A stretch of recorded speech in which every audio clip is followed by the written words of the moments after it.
everybody, my name is Paul Abernathy and welcome to another episode of Master the NEC, where we talk about the National Electrical Code and all things electrically related. On today's episode, we're going to talk about pull box sizing. Now, I've done videos and podcasts before when it comes to box fill and a 314.16a and b and volume and conductor volume and what a device or such as a switch or receptacle takes up volume and how to size boxes. You have standardized box sizing in 314.16a, and then of course you can get non-standard type plastic boxes that have it marked in there, and then you need to know what a conductors, what the actual cubic inches of them are, and how you calculate all that out. We've done that, and you can go watch that video. It's available on our, as you see right here, youtube.com/masterthenec. I encourage you to go watch it. But now we're going to talk about sizing pull boxes when I'm dealing with conductors 4 gauge and larger, because typically for box fill, we're utilizing 8 gauge and 6 gauge and 14, 12, and 10s, the smaller stuff. When we get to 4 gauge and larger, we're utilizing pull boxes because we have long raceway pulls, and we might have a situation where we're going to have more than 360 degrees worth of bends between pull point, so we have to add a pull box, and so we need to know how to size it. Now, we might have that pull box, which is also being utilized as a splice box for conductors that are 4 gauge and larger, and we need to understand minimum sizing requirements. So that's what we're going to talk about today. I also want to mention that starting in January, you're also going to see, and you see it up there, Electrician Live, our podcast videocast series, is going to be broadcasting on Saturday evenings at 8 p.m. Central Standard Time. So hopefully you will tune in and call in using the ticker above, Skype Master the NEC. That's what you're going to use, the ID to call us, and chime in on all those topics, okay? So hopefully you're excited about that. All right, so let's kind of get into the code a little bit. First thing we're going to do is understand what the rules are for sizing pull boxes. Now, let me set the tone here. We're not going to talk about conduit bodies. That's going to be a separate video. We're only going to talk pull box, junction box when we're dealing with 4 gauge and larger conductors. Typically what you would put in raceway pulls in order to facilitate the pull point from point A to point B, or because you know that you're going to have more than 360 degree worth of bends, so you have to add a pull point. And many people put this pull point in there, and they make some common mistakes. They put it in there because they're thinking they want to meet the rules in the code where you can't have more than 360 degrees between pull point, but they don't really size the box right. So as an inspector comes out there and he looks at the sizing and goes, that's great, I see what you were trying to do, but that box doesn't qualify as a pull box because you didn't size it right. So therefore, you're probably going to pull straight through it. So you're still going to exceed the 360 degrees worth of bends between pull point because you're not using it right. You didn't size it right. And I don't want that to happen to you. So there are boxes that are available in standardized sizings. There are listed boxes that don't exactly have to meet the calculations that we're going to do today. They can be smaller, but it's because they'll usually list in the box the number of conductors that can be in it and all that. And that's perfectly fine as long as it's listed. That's very common for some conduit bodies as well. We're not going to get into that. We're going to talk about pure sizing of pull boxes as it appears in 314.28a, okay? So let's get to that real quick. So let's look at the code first.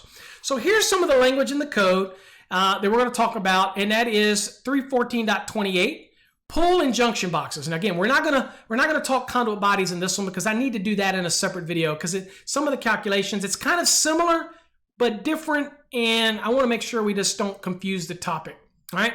So we're doing pull boxes, junction boxes, and things like that. Now, we're going to get into what's called minimum sizing right here. Oops, right there. Minimum sizing, 314.28a. Now, early in your career, when you start dealing with 4 gauge and large conductors that are subsequently to be insulated, then you're going to realize that this is low-hanging fruit on an exam, okay?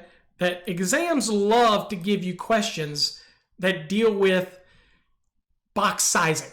And whether it's the smaller conductors in 314.16a and b for box fill, or you're dealing with raceways where they want to know what's the minimum dimensions that are required for a pull box or a larger junction box. And you need to understand how to do it. And it's not difficult, but you need to follow the steps, okay? And so that's what we're going to do here. All right, so the code tells me that for raceways containing conductors 4 AWG or larger that are required to be insulated, so that's a key. We're talking about insulated conductors, and to be honest with you, phase conductors have to be insulated. I mean, if you didn't, then they would short out to the Raceway, or they would short out to something else in there. It's very dangerous. So they're going to be insulated. Okay. So again, it's nice that it says that, but they're going to be insulated. So this rule is required for those 4 gauge and larger that are required to be insulated. I guess it wouldn't be required for those Raceways with 4 and larger that are not required to be insulated. Okay, just saying. All right, also it applies to cables containing 4 AWG or larger. It reminds us that it'll be like an MC cable and things like that, tray cable that might be coming into a junction box, things like that. All right, and it says the minimum dimension of the pull or the junction box installed in a Raceway or cable run shall comply with 314.28A1 through A3. Okay, so we're going to look at each one of those. We're going to spend the major portion of our attention in A1 and A2. Okay, but we will cover this, and so we want to make sure that we get them all in detail. All right, now let's look at 314.28A1. We'll talk straight pulls. And with that said, we have a calculation and kind of a graphic that we want to look at. So I'm going to take you to the graphic. All right, now in this graphic, we're going to do a straight pull. Now in our graphic, we have a trade size 3 coming in from the left, and it's going to the right. There's only one direction, or I guess it could go either way, but it's not going up, it's not going down. There is absolutely no potential for an angle pull in our example right here, okay? No potential for that. So if I had this on an exam and this was a diagram and all I had was coming in from the left and going out to the right, or it really doesn't matter, because I'm going to calculate this way and I'm going to calculate this way, and in this case they're both trade size 3. It should be the same. Okay. Now, for some weird reason, if there was a trade size 3 on the left and a trade size 4 on the right, then I'm going to take the largest Raceway. That means I'm going to take the trade size 4 and use it for my calculation. All right. So now let's go to the actual NEC and read what the rules are for these straight type of pulls. And we say straight means that I've got a Raceway and I'm just pulling these conductors are going to go straight on through the daggone thing. Okay. All right. So here's what it says in the code. It says in straight pulls, that's what our example was. It says the length of the box. Okay, and we're going to do a length calculation here of the box or conduit body. We're not doing conduit in this body in this video. Shall not be less than 8 times the metric designator or trade size of the largest Raceway. Okay, so pretty simple so far. The largest Raceway. Now, in our demonstration, we've got 2 Raceways, and they're both trade size 3. Okay, many people want to call it 3-inch, and that's fine because they correspond and industry's used to it. But if you're a student coming up and you're learning, get used to calling it trade size 3, because that's pretty much what we're going to call it in the industry. But is it a 3-inch? Yeah, but it's more accurately termed trade size 3.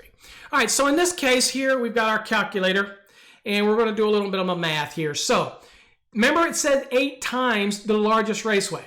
Well, I've got one on the left and I got one on the right. And so I'm going to do from this one to the opposite wall. So I'm going to do 8 times 3. 8 times 3 is 24 inches. Okay. Now, on the other side, it's also 3. So I really don't have to do another calculation to check it, because it would be the same thing. 8 times 3, and that's 24. So this one's pretty simple. It is 24-inch minimum size. Now, other questions that people ask me all the time. What about this dimension, straight up and down? It only has to be as wide as can handle the Raceway coming in. Okay. Now, if I had 2 Raceways here and both were trade size 3 and both were trade size 3 over here, then it has to be wide enough to be able to adequately handle both of those Raceways. There is no dimensional calculation for the width this way. There's still the length calculation. Now, a couple things to remember. I don't take the trade size 3 of both. I just take one of them, because I'm still going the length, and it doesn't matter because they're all going to travel through. I've still got to have enough width to handle the 2 Raceways, okay? And it only has to be wide enough to handle. Now, what about the depth? That's also the same for the depth. I get that question all the time. The depth of this case only has to be deep enough to handle the Raceways that are going to be utilized, okay? So if it's a trade size 3, then the depth of the box has to be adequate to handle the trade size, the actual fittings, the bushing, the lock nut, all that to adequately be sized. So that's the depth requirement. Okay, all right. Now, We're not going to talk yet about coming in the backside and having a removable cover. We're just simply keep it simple. Don't get complicated yet. That's all we're talking about. So whether I had 3 raceways on the left, 3 raceways on the right, the length dimension like you see here is going to be the largest raceway times 8, and that is the minimum length. The far as the width or top to bottom in this case, it's simply going to be adequate enough to handle all the raceways that are coming in that side. The depth of it is going to be adequate to be able to handle the actual fundamental size of the raceways in question, the bonding bushing, the lock nuts, and everything associated with it, okay? And so that's typically going to be handled by the manufacturer. So if you get it properly sized to the length, there's a good chance they know that you're doing this because of the raceway sizes, and your depth will be already taken care of, okay? But be careful of it. But let's say here it's common sense. If it's not deep enough to handle the raceway and the lock nuts and the bushing, then it's not going to work anyway, right? Okay, that's a common sense rule. All right, so now let's go back and look at the code. So this is our straight pull. And remember, it doesn't matter whether I had 2 or 3 over here. I could have one right here, and right here, and then it leave right here. It wouldn't change anything.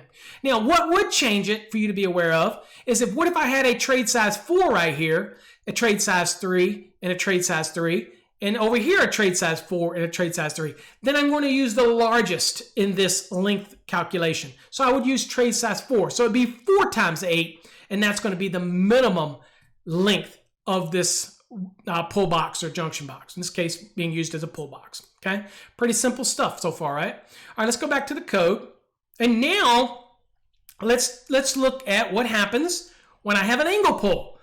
So let's look at the code, and it goes down into here, and it says 314.28A2 for angle or U pulls or splices.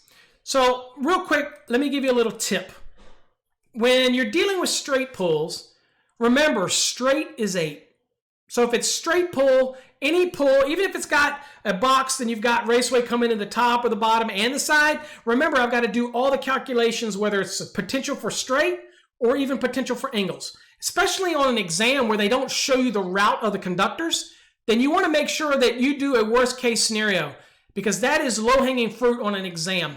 And I've written exam questions that are literally like that. We're not going to show you the direction of the conductors.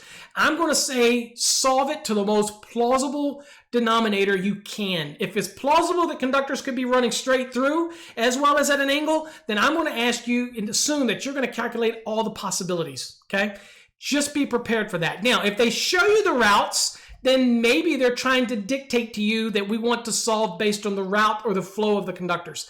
Again, look at your options on the exam and see which best fits your application. Most of the time in the exams that I've dealt with, we're going to not show you the route of the conductors, and we're going to leave it as a plausible way that they could go in any possible direction, and you need to size accordingly, okay? I hate for you to get one wrong, because there are haters out there that will tell you that that's not the way it is, that they have to show you the route of the conductors, and I'm telling you right now, they're full of crap.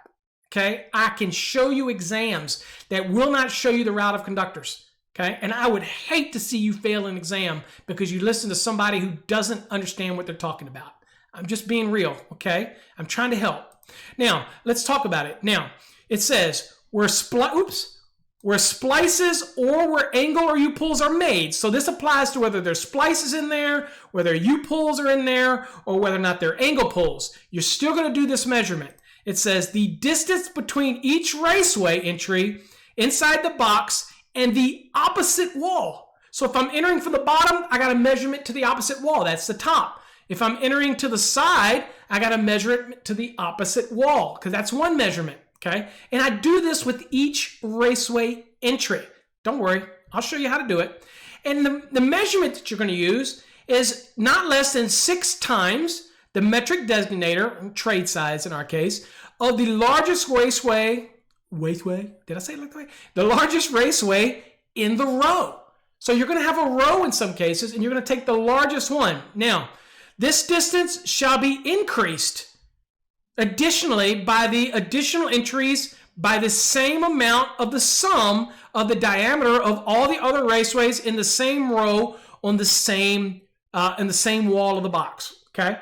So if I've got a raceway coming in the bottom, and I've got one raceway, I'm going to measure to the opposite wall. Okay, that's going to be my measurement. If it's nothing, no raceway over there, just an angle pull, one coming in here and one coming out here, then what I'm going to do is I'm going to do the measurement is going to be the measurement to the opposite wall. It's going to be 6 times the largest raceway.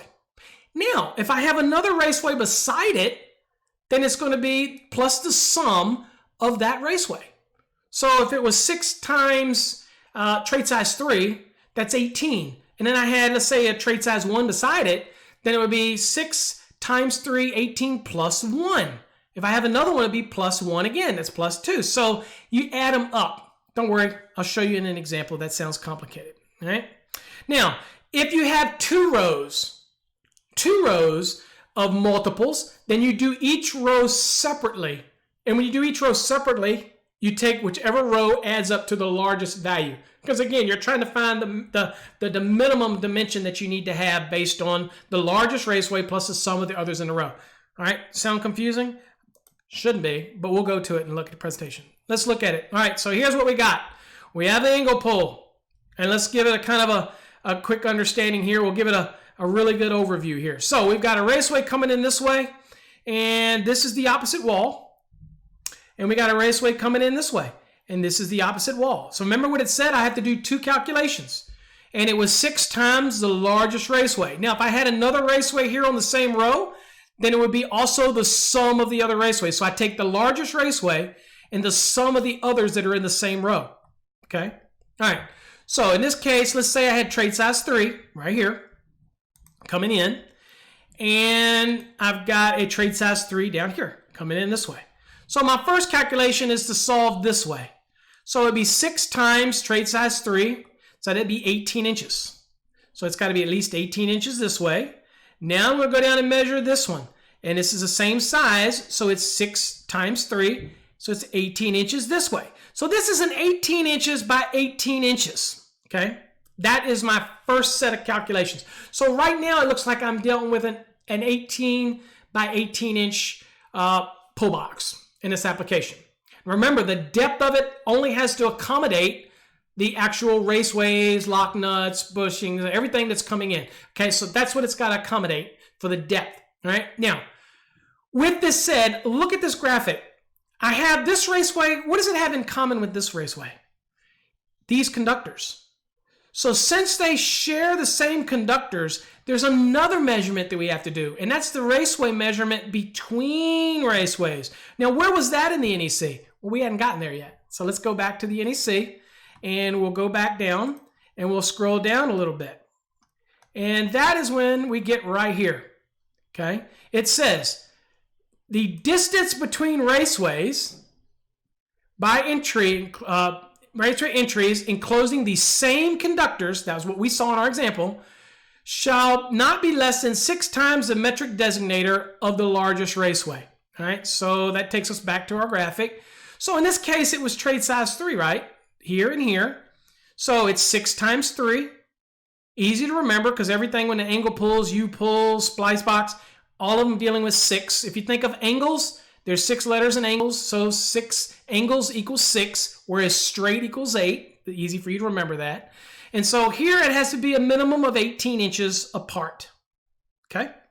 Now that's going to be important because if this box right here is only 18 inches long, then the position of this raceway has to be in a diagonal dimension that's going to at least be 18 inches. So that means I'm going to have to move it as far as I can out here and still be able to get on the lock nut and everything. And this one as far as I can out this way because I have to have that 18 inches because it shares the same, these raceways share the same conductors. So that's the kind of things you have to take into account. And that's why electricians have to really stop and think about this box sizing. Okay, because you have to have these minimum dimensions that are associated with that. And that is the largest raceway times 6 in dealing with the entries if they house the same conductors like we said here. Okay, pretty simple stuff. Nothing overly complicated so far. All right, so now let's go back down to the code and move on a little bit more. Now, what if I'm not dealing with raceways? So what if I'm dealing with MC cable? And more often than not, when I'm dealing with MC cable or tray cable or something, I'm probably going to make splices in a box. So remember, this rule also applies to splices as well. So in this case, what do I do? How do I size this using all these same rules when I've got splices? Well, in that scenario is either whether you're doing the straight or you're doing the angle, you need to understand that you have to take the number of conductors that are in that cable and you have to act like it's not in a cable.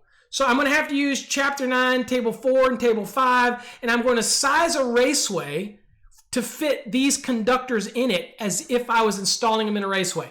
Now, whatever size raceway you calculate out, that's the size you're going to use to do these calculations, just like I had.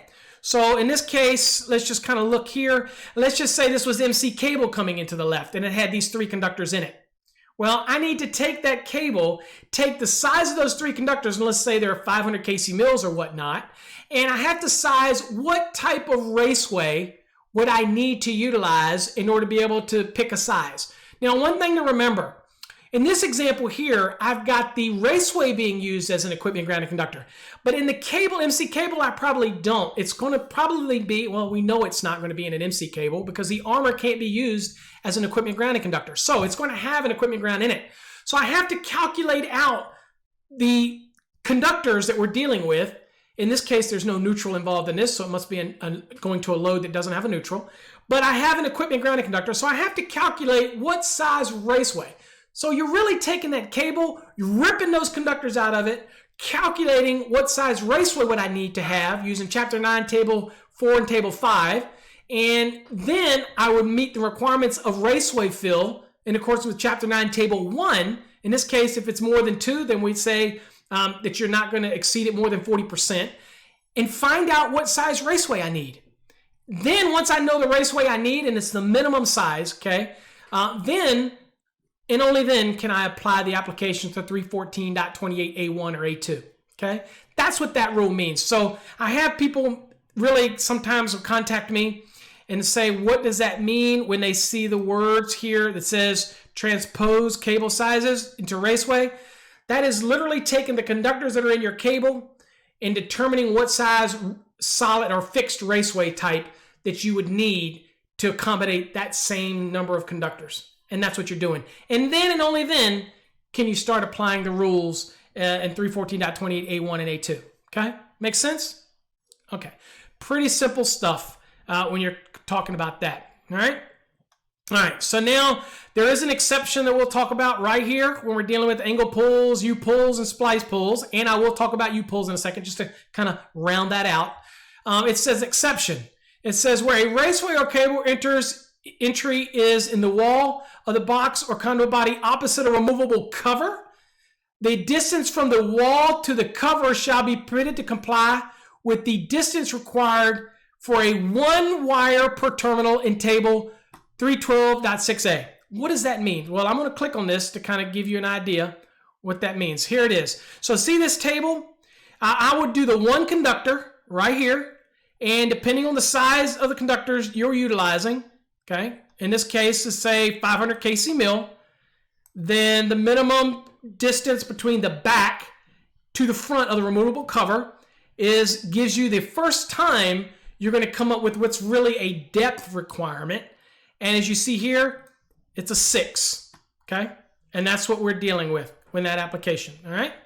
So let me get rid of that back here. So again, the exception, where a raceway cable enters through the wall of the box at the opposite of removable cover, the distance from the wall to the cover shall be permitted to comply with the distance requirement for 1 wire per terminal. In this case, if we had 3 500 kc mils, you take the 1 500 kc mil and that's your distance. So kind of going back to the graphic right here, if we were coming in the back and it's coming towards us, this depth of the box at that point, if this case it was 3 500ths, then the depth would have to be at least 6 inches, okay? And that gives it enough to come in and be able to come in and turn, right? So that's the minimum depth that it would need to be, all right? That's what it means there. All right, so now we want to move on to the U-pull so that you have a good understanding of the U-pull. Same concept here is how do I tie all this together? Well, even in the U-pull, which is still the 6 times rule, I'm coming in here, so I've got a measurement this way. All right, and it's in the same row. So I'm going to have 6 times the largest Raceway plus the sum of the others in the same row. And in this case, if this was a trade size 3 and this was a trade size 3, okay. Now there's a lot of debate here whether or not if you had a Raceway like this and they're separated, whether they're considered the same row. There is no rule that says the rows have to be side by side. So if it's in the same row and I'm looking down it and it's in the center of this box, the cutouts are the same, then it's the same row. You're going to have to let your inspector tell you otherwise. Otherwise, I'm going to have to account for that. All right, so in my case here, if these were both trade size 3, it would be 6 times 3, which is 18. And then I would have the sum of the other in the same row. In this case, another 3. So it's 18 plus 3. It's 18, 19, 20, 21. So this dimension here would be 21. Okay, and so that would be 21 this way. Now, here's the other dimension. Remember, since this conductors share the same raceways, then I have to have a minimum of 6 times the largest Raceway separation. So in this case, these were 18, which is 6 times, this was trade size 3, times 6 is 18. So I have to have an 18-inch separation here. Now that's going to dictate the length of this box if it's just a U-pull, because I have to make sure that I got enough room to be able to actually pull those conductors through and have that separation. So that box is going to have to be wide enough so that when I cut those raceways in, that I've got enough separation, okay? And so all of those things have to be taken into account. Now, going back to the 6 times, the largest Raceway times the number of the sum that's in the row. If they're off-centered and they're not in the same row, then all I have to do is do 6 times the largest Raceway, and that'll be this dimension, and that would be the case as far as that's applied. All right, so now let's go back and let's kind of take this even further and look at some examples here. Now, in this example here, you literally get to see the path. But on an exam, I can tell you right now, they're not always going to show you the paths. So if I was solving, I'm solving for the worst case scenario. All right? Now, here's how I would solve this. Even though the paths are shown, here's how I would solve this. Okay? You can agree to disagree. I don't care. If you believe it's otherwise, then do your own video. But this is what I write exams, and I can tell you this is how we do it. So here you've got 3 raceways coming in the top. You got 3 raceways coming at the bottom. And you have 2 rows of raceways coming out the side here, out the right side. Now, is it plausible that I could have these conductors going this way, these conductors going this way? Is it plausible that I could have these conductors, some going this way? Is it plausible these conductors can go down this way? Absolutely. Absolutely plausible they could go in any particular direction. All right. Is it also plausible that this Raceway A here is going to share conductors with this one, so we have a diagonal dimension that we have to take into account? Absolutely. Absolutely. But be very careful about what the question asks you on an exam, because a lot of times they'll just ask you for something, maybe the X and the Y dimension. Okay. They won't ask you a Z dimension. They'll just simply ask you this dimension up and down or vertical. Okay. So just be careful and very aware of what the question's asking you. So in this case right here, let's do a worst case scenario. Okay. You with me? All right. So remember all those things that we learned. So I'm going to start down here at the bottom. So this is a C. So this is trade size 1. So remember it said the opposite wall, 6 times the largest trade size to the opposite wall. Though these are all the same, so I'm going to use the 1. So it's 6 times 1, which is 6. Okay, so that would be a 6 inches. But since I have 2 more in the same row, I've got to add those as well. So it's 6, 7, and 8. Well, this says that in this direction, it has to be a minimum of 8 inches. Well, I can look at this and already tell that since I have to compare the others, the top going down, that I already see a larger one here. So this one's pretty much not going to work out. And that's quick observation. Now, let's do this side. This is an A, and that is a trade size 3. And this is a B, and this is a B, and those are trade size 1.5. So in this dimension, I'm going to do 6 times 3, and that is 18. But since I have 2 more in the same row, I take the sum of those. Now again, 1.5 and 1.5 is 3. So in this case, it was 6 times 3 is 18, 19, 20, 21. So this dimension here is 21 if I'm doing the angle. But remember something. Could I possibly have a straight pull as well? Absolutely. So what is the largest raceway that could go this way? A, which is what? Trade size 3. So I want to not forget that I also want to do 8 times 3. And so in this case, I'm going to do 8 times 3. We pretty much know what that is. 8 times 3 is 24. So I have to look at all the parameters here. So when I started down here, I got to do 8 times this one. I did 6 times because of this angle, but I also have to do 8 times. So 8 times, I don't have to add the sums up. I just take the largest one. So this one here would be 1 times 8, so 8 inches this way. And if it was an angle, it would still be 6 times 3 plus the 2, it's still 8. So if I was only doing the bottom, it would only be 8 inches. But I got to compare both the straight and the angle. Okay, now doing the same at the top. If I was just doing a straight, I take the largest, and so that is 8 times, this case 3, and that's 24. Right? 8 times 3 is 24. But I also, since I know that I've got a potential for angles, I want to knock that out of the way. So that's when I did 6 times 3 plus the sum of the other two. And so in this case, it was 6 times 3, which equals 18 plus 3 is 21. So in this case, the 24 is the larger dimension so far, okay, for that dimension. So right now it's looking like this needs to be at least at 24 inches this direction, all right? So that's a 24, okay? So see how you have to compare the two? Now, I've already done angles for each one of these, okay? So we already know which dimension is larger going this way, up and down. It's 24 because we utilize the 8 times 3. Okay, and that would be, again, 8 times 3 is 24. All right, so 24, you write that down. Now let's do this. We need to do this dimension this way, okay? And so we have 2 rows here. We get to do each row separately. But again, there is no straight pull here because there's nothing going straight through. So here we only have to do the 6 times rule to check this distance. So let's do the shorter one first because I'm pretty much going to look at an exam.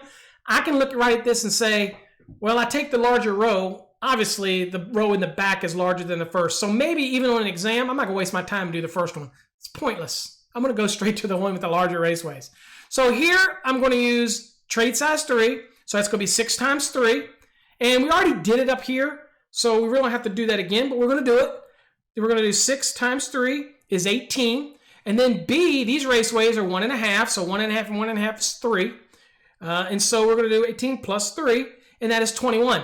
So that tells me that I have to be 24 inches this way, straight up and down, in that dimension. And in this dimension, I need to be, this is 24, and this one needs to be at least 21. So this is a 24 by 21 box. And again, I can discount this front row because I'm just going with whatever row is going to give me the larger dimension. Okay? And that's how we work it. So really, it's just this simple. Now, if I had, these were all MC cables, then I have to determine what size raceway would adequately handle the number of conductors that are in that that cable as if they were installed in a raceway. And then once I do that, I apply it the same way. Now, if there's splices in here, I apply it the same way. I still have the 6 times rule for splices, okay? Because it's under that requirement, as you saw right here. It's dealing with splices as well under 314.28a, okay? All dealing with splices as well for the angles, for the A2.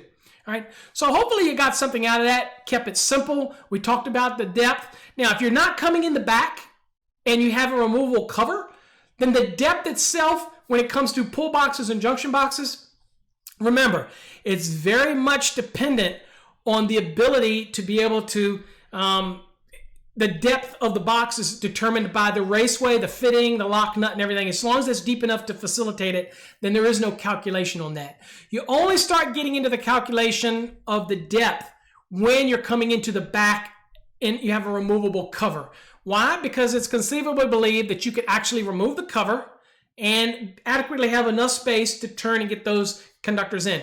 Now, remember a couple things. If they come in the back and they turn and go down a raceway, you still got to have that separation because those two raceways contain the same conductors. And that might dictate the size of the box as well in order to be able to get the number of inches you need in separation. All those things you got to take into account.